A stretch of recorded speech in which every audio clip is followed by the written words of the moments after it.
इस प्रश्न को।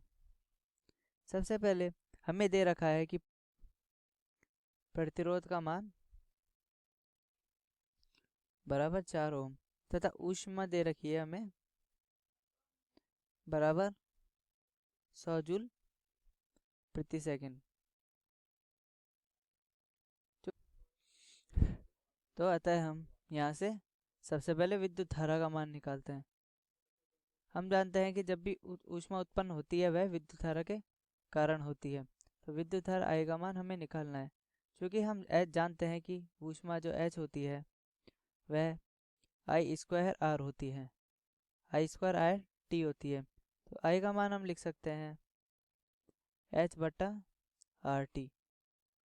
क्योंकि I का मान हमें निकालना है, H का मान 100 दे रखा है, प्रतिरोध का मान 4 तथा T का मान 1 सेकंड। क्योंकि 100 जूल प्रति सेकंड के हिसाब से ऊष्मा उत्पन्न हो रही है तो हमें समय का मान 1 सेकंड रखना होगा। तो यह आ जाएगा 25 बराबर 5 एम्पियर।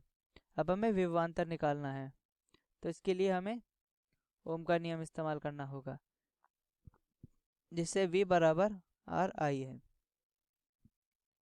तो विभवांतर का मान आएगा 20 वोल्ट।